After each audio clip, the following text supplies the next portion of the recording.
Today I'm really excited to have as my guest Richard Steele. And Richard Steele is a community service partner. For lack of a better description, he's there. Do you see him? He's out there. He's at the boardwalk. He's at the beach. He is wherever something needs to be done, someone that needs a smile, there's Richard Steele. So Rich, welcome. And your name is Richard Steele, but pretty much everybody calls you Rich, right? That's correct. Yeah. I go by Rich.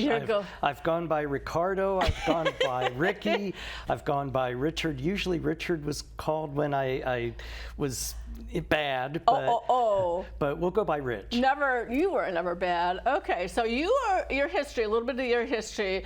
You are not from East Lyme, you were not born in this area, but you moved here about 30 years ago, is that correct? That's correct. We moved here about 30 years ago. I was raised in Trenton, New Jersey. Oh, what the world takes.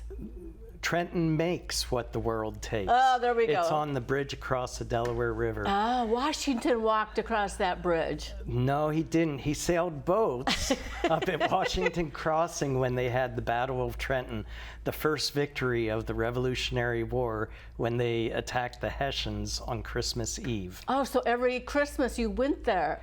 I would go to the crossing of the Delaware. They have a reenactment each year. And after growing up in Trenton, I went to school in St. Louis. St. Louis, what was in St. Louis? The Arches, of course. Yes, in fact, I did some surveys at the Arches. I would take guests up there. It's, I think, 630 feet, and you go in these elevators that keep ratcheting so that they stay upright because it is an arch.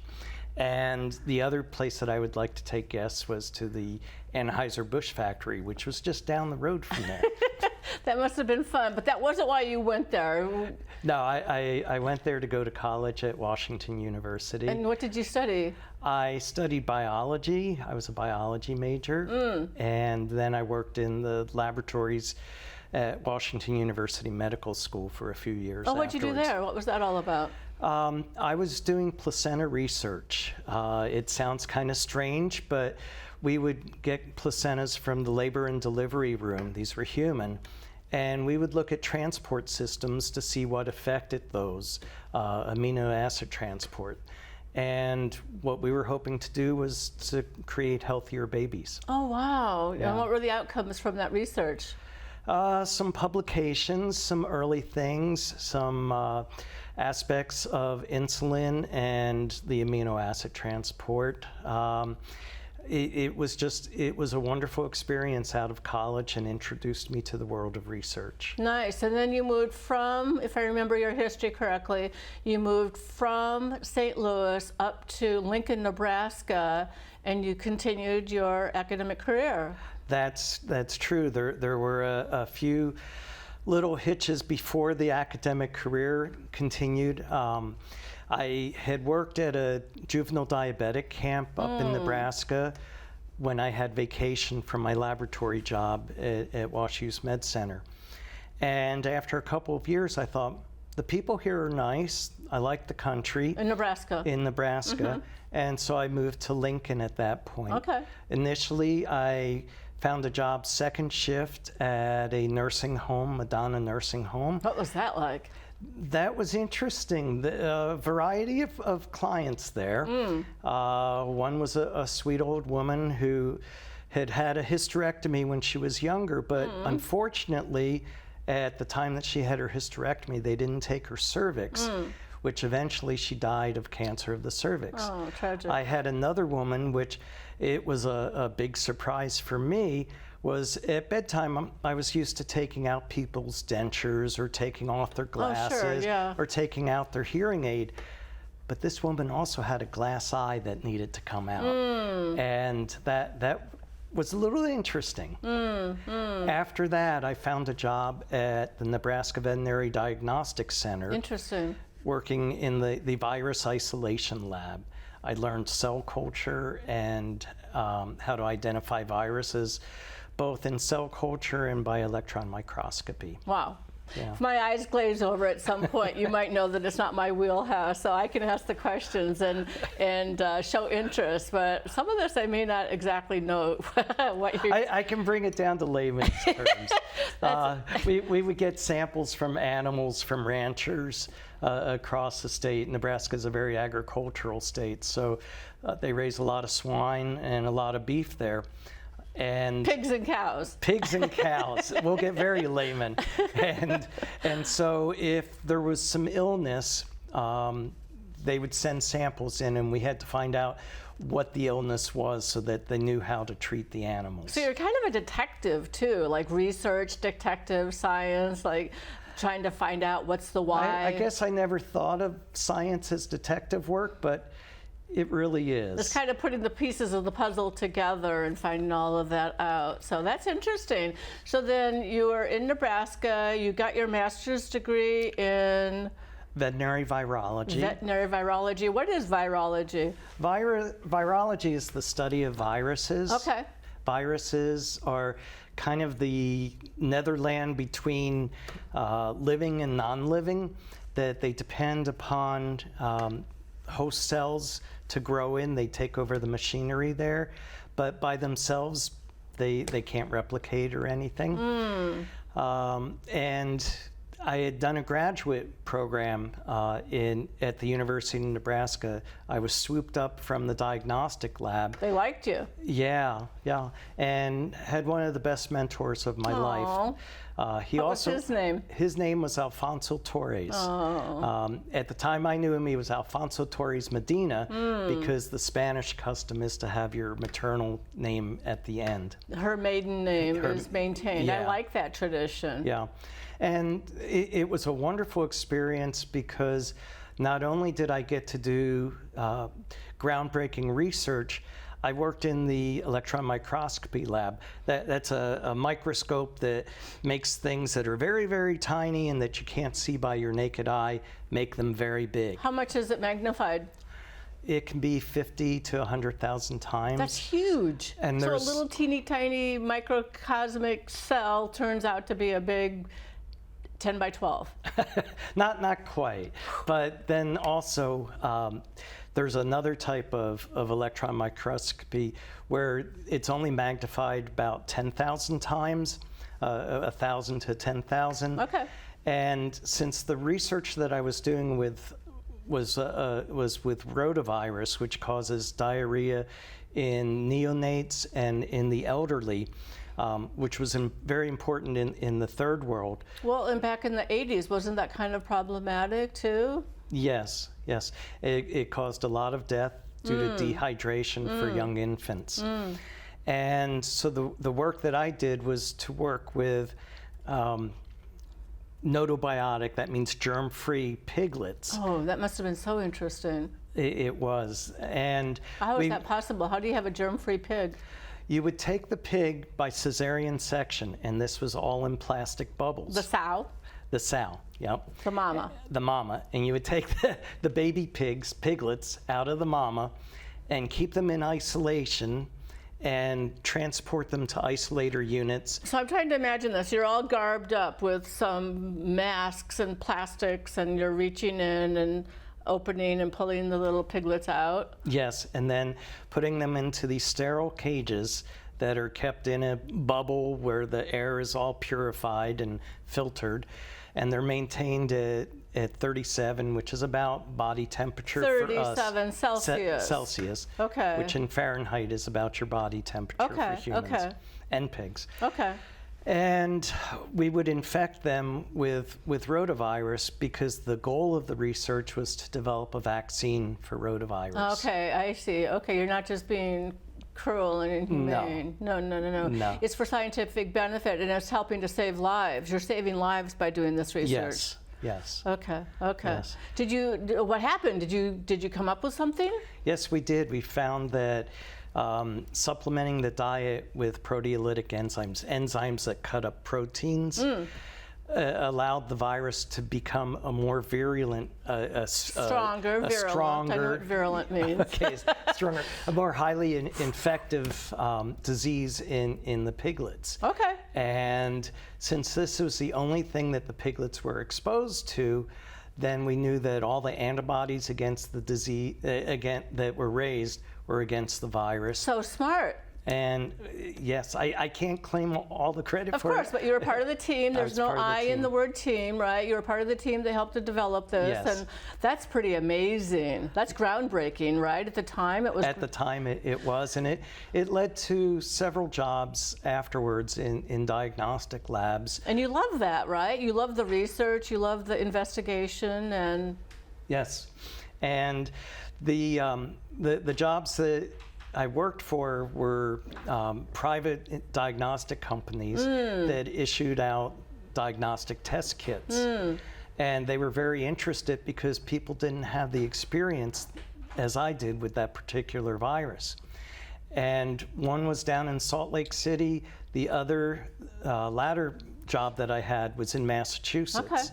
And there I developed a commercially viable diagnostic kit. What did you name it? Did you get to come up with the name? I even got to come up with the name. Oh, fun!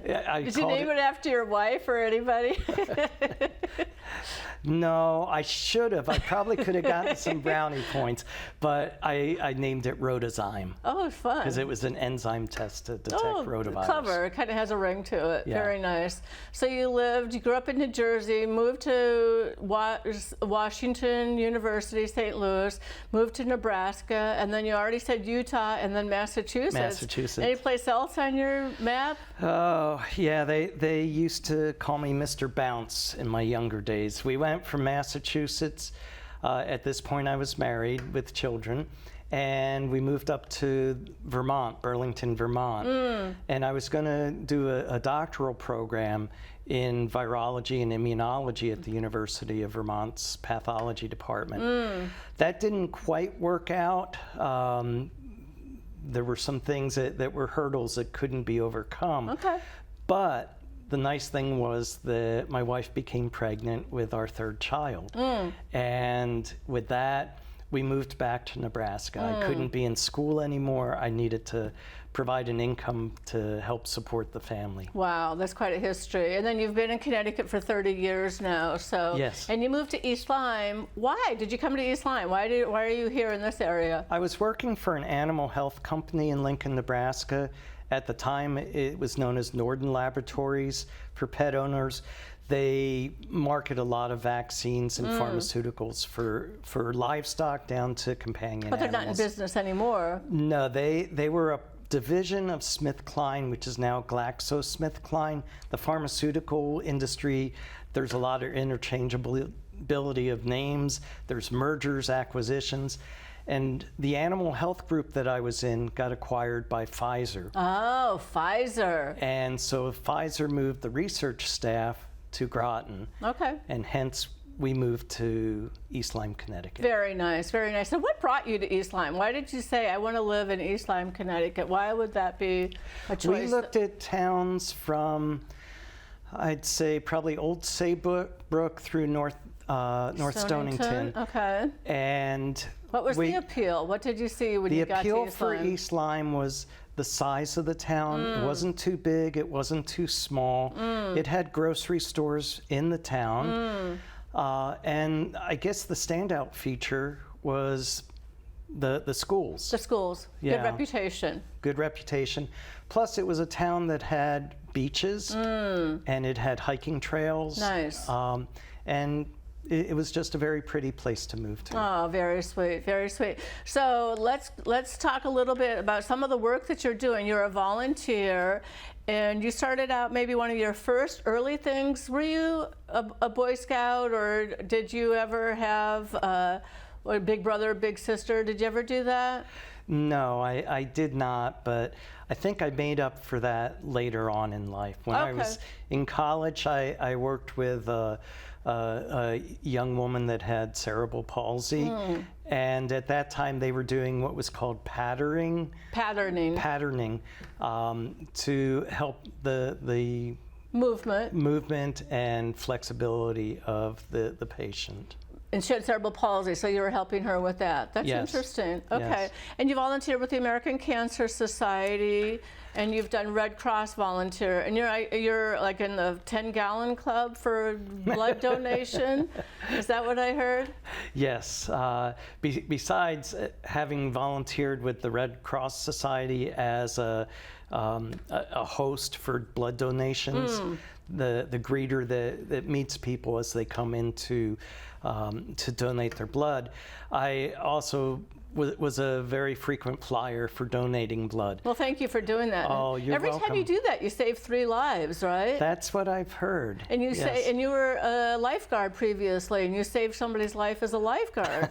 Yeah, that's back to high school days. I was in an apartment house lifeguard. It was a small pool, and there was a young woman, probably about 12 or 14. And she was flailing. And she was flailing, and I reached out and got her out of the pool and calmed her down and saved her. I maintained the pool as well, all the chemicals and the vacuuming, etc. A lot of good work. And then you volunteer sometime at the East Lyme Senior Center. Like I heard you call bingo sometimes.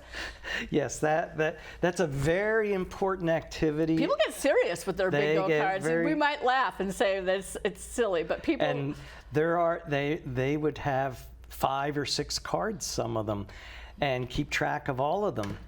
At the time, that was when we still had callers for bingo. They've since time. So B9. B9 or BB9, if you will. That's funny. And You make jokes with the combinations of. yeah. Like 11 was skinny legs. Oh boy. So. But the bingo moved on to being computerized, and so now it's a program that just kind of runs and it calls itself. But at the time, I felt like I was with the lottery, the state lottery, because they had a little ball machine that would pop the ball up with air, and then you would have the ball that would have the number and the letter on it. Pretty fun though. You get engaged, and I heard that one of your better skills is your ability to relate to people, older people of all ages and stages. And so, for this, I think I do have that talent, and to me, I get as much enjoyment as I hope I bring to other people. Oh, I know you bring it to other people. And you're currently at Beachwood. Now, Beachwood is a home that's right on 95, Vauxhall Road. Let's talk about that. London. What do you do there? What is your title over there? I'm a volunteer resident advocate. What does that mean? I was going to put it into layman's terms for you. Oh, thank you. Yeah, that means that I'm a friendly visitor to residents.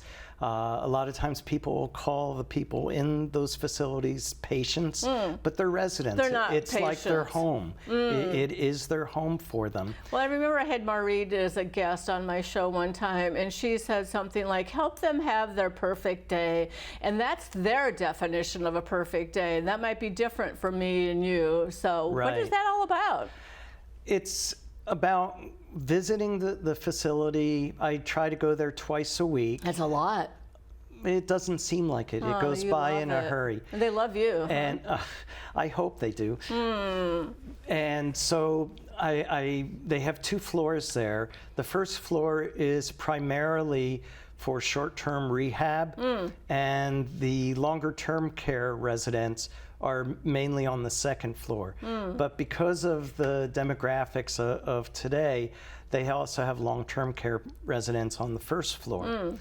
And I visit them, I get to know them, get to be friends with them. Oh, sweet. Get to know their story, tell them a little bit about me, I share. And besides just visiting and being friendly, the important aspect is sometimes there are concerns or issues that a resident may have. Like what? Maybe they're missing clothing. Oh. Maybe that they're having to wait too long to get assistance to use the bathroom. Maybe the food isn't palatable. Maybe they aren't getting the therapy that they need. Okay. And so what I do is I always ask, do I have your permission to speak to somebody about this? So if you hear what they are concerned about, then you're the eyes and ears of that resident, excuse me, I almost said patient, and bring that forward to the social worker or to whoever's... The social worker or the director of nursing. Perfect. Or even the director of the facility. Okay. And if things don't quite work out at that level and things need to be pursued more, but generally the social worker is already aware of the issues and has already solved things. But just like that squeaky wheel. It gets the grease. But there's also a regional ombudsman that services centers, probably about 6 or 7 in the southeast region of Connecticut. Yeah. So do you get paid for this? No, it's strictly volunteer. Wow, strictly volunteer. The only payment I get is the friendship of the elderly. Well, you're very generous. You're giving of your heart and your time. And do you ever do things with the residents? Do you ever share some of your other talents, like music or making things? Yes, I play hammered dulcimer currently. Wow. And for those of you that don't know what a hammered dulcimer is, it's a stringed instrument. It has about 96 strings on it. And my wife says it sounds like angels. Oh, that's and sweet. So you have these little mallets that are called hammers, and you play songs on it. And it's portable. I can carry it around and set it up. And kind of like a trapezoid shape to it? It's a trapezoid shape. It's an acoustic instrument. It's got some wind holes on it with beautiful carvings. And it's a perfect thing. People enjoy the music. People love that. Well, wow, that's amazing. That's beautiful that you do that. Now, I also heard that you have a men's group that you are doing, like a reading. You help to facilitate. You decided that men need to get together and men need to talk. And so tell me about your men's group. Okay, it's a men's reading group. And it takes place at the East Lyme Library. Well, help me dispel a myth. My opinion, and tell me if I'm wrong, I think men only like to read nonfiction. Am I right?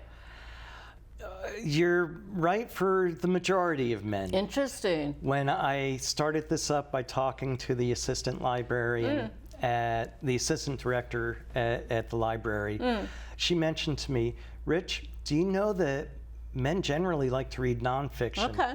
For me, I grew up primarily enjoying reading fiction. You like fiction. You actually prefer fiction to nonfiction. I do. And that may be because as a career as a scientist, I mainly had to read nonfiction. Okay. So that's pretty deep, hard, what is the word I want? Like concentrated reading, and you kind of like something if you're on your free time, a little bit lighter, a little bit more nuanced with the words, a little bit more flowery perhaps, but maybe not all of those, but but at least something that takes me to a place where I am not currently. Okay. And so we organized this group. They advertise it in their newsletter. They put it in the various free newsletters that come out. This is East Lyme Library. It's on their website. It's in their monthly journal or newsletter, periodical, whatever. Okay. Or quarterly, what have you. Okay. And what we try to do is to read a nonfiction book one month and then a fiction book the next month. You alternate. Yeah, we try to. Okay. Sometimes we can't quite do that. Okay. And a lot of the nonfictions have been historical. I mean, a lot of the fictions have been historical. So that's kind of fun. fictions. Historical fiction is fun. Yeah. It helps you to imagine what life was really like, not just what you read in the history books. Right. It really brings it to life and to relevance for the reader. Currently, we have about 7 regular members in the group. Well, that's a nice number. Yeah, because we can feel comfortable with each other. We can have discussions, and we only meet for about an hour, just and once a month. And it's the 4th Wednesday of the month. Is that correct? Okay. Yes. Okay. Now you've got some hobbies that you enjoy too, and sports that you enjoy. Did you start out as a swimmer? What was your first sport? I guess my first sport was probably tennis, even before swimming. Really? Yeah. And you're still playing tennis today, which I think is phenomenal. Yes. And I heard that you tore your Achilles a year ago. So you go through recovery and you're back on the court. That's great. Yeah, it took a while for recovery, but now I'm feeling comfortable to go after balls again and to hit and play doubles at this point. You like doubles? You prefer doubles to singles? Yes. Okay. Except for when I hit with my son. Oh, that's really sweet. You get to go play with him. Yeah. So swimming, basketball, tennis, biking. Biking. And hiking. You were part of the Over the Hill gang. Yeah, yeah. At the senior center in East Lyme. And they would go through a variety of trails in the area. I learned some that I didn't know about before. There's Sleeping Giant that I think is further west in Connecticut State Park. I don't know, yeah. And it's a nice group of people. Unfortunately, my tennis kind of cut into the hiking. You have to pick, right? Yeah. Well, there's a plethora of opportunities and choices, right? And then I heard you're pretty much of a killer at ping pong, too. No, I wouldn't say that.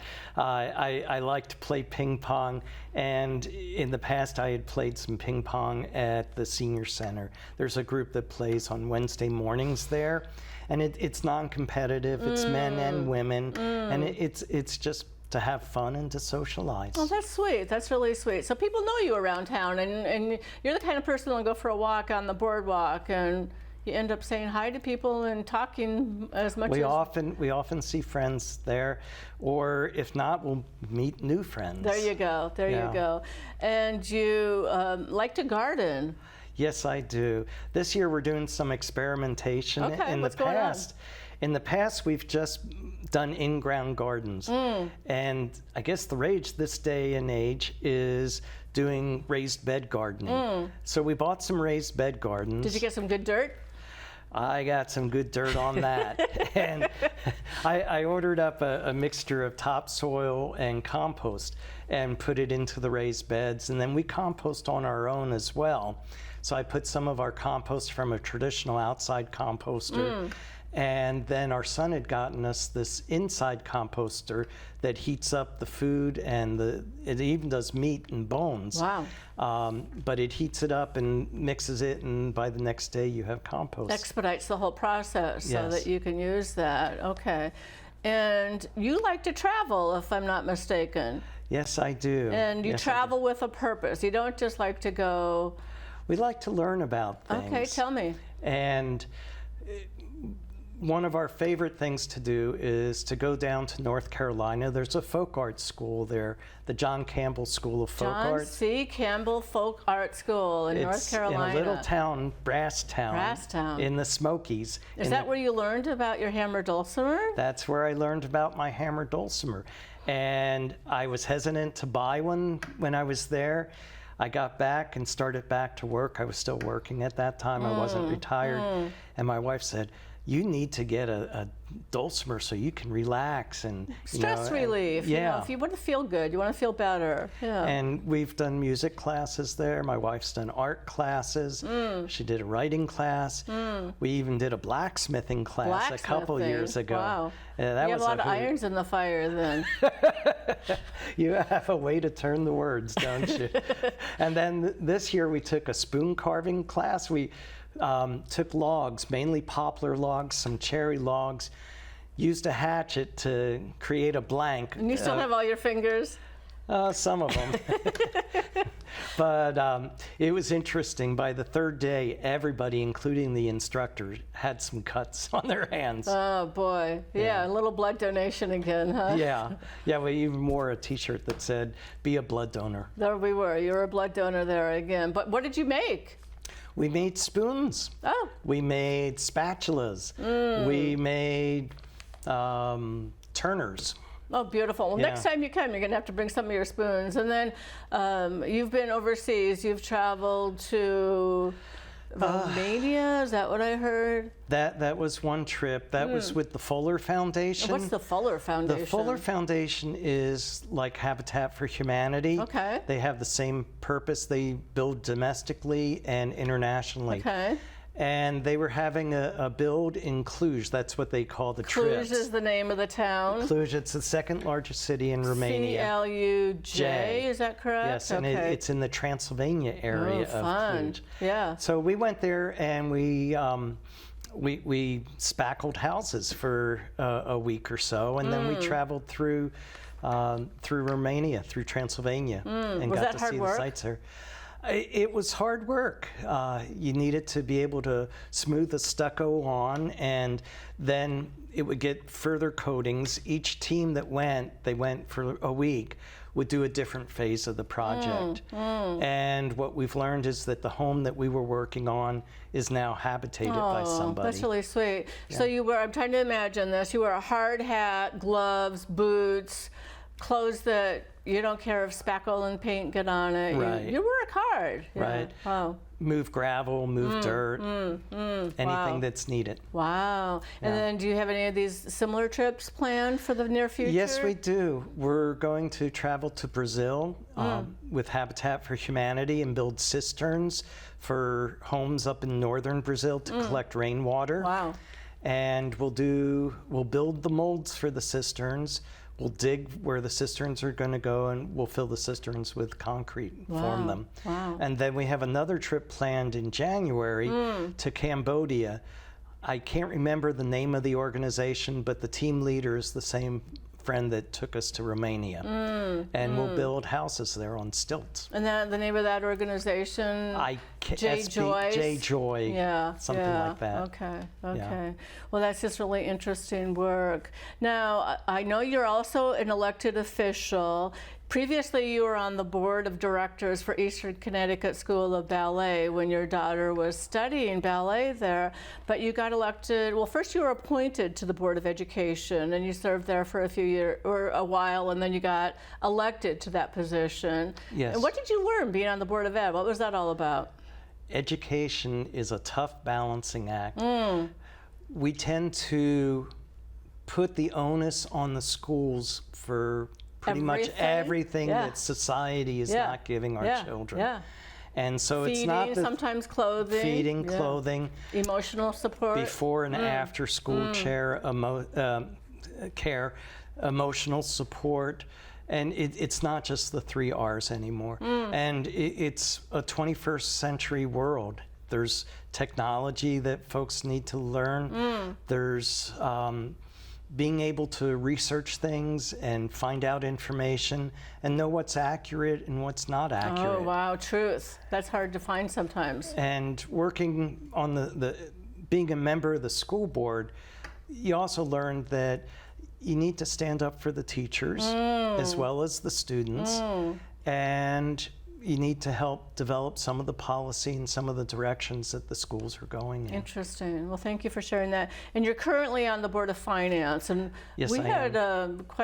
What is our budget now in East Lyme? 90? It's somewhere around 94 million, mid 90 millions. Yeah. Yes. And what was that like this year? This year was a great challenge.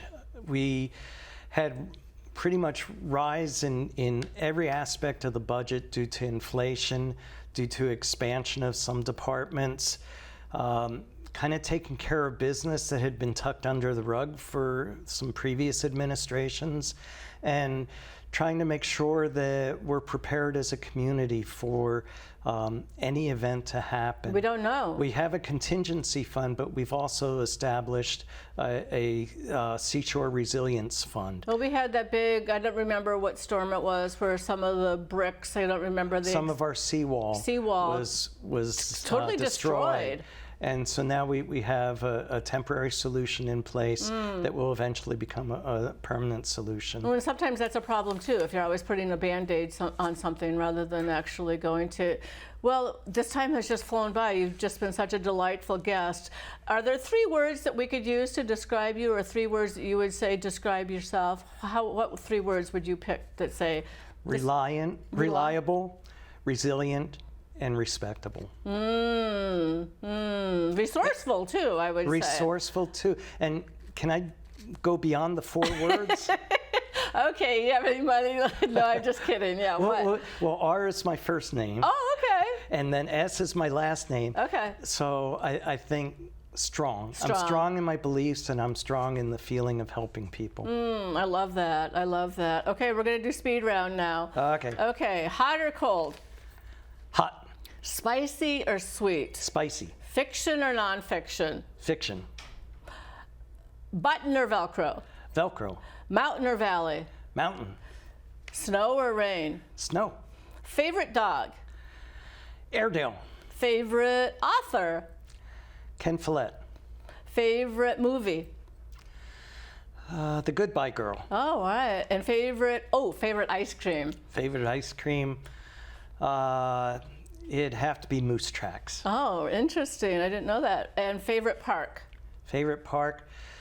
I gotta go with East Lyme's McCook Park. Oh, it's so nice. And then if you have a national park, I'd say either Bryce in Utah or Zion in Utah. Beautiful places. Okay. Yes. Thank you so much for being my guest. You were an absolute delight. Just a pleasure. Your eyes are sparkly and bright. I hope everybody gets to meet you and see you. And thank you for all that you do in our town.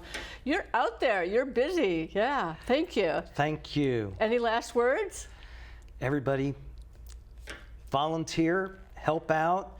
Don't just sit back and look at the newspaper, but be a problem solver. There you go. Help your community. There you go. I like that. Thank you so much, Rich. Rich Steele. Thank you so much. Thank you.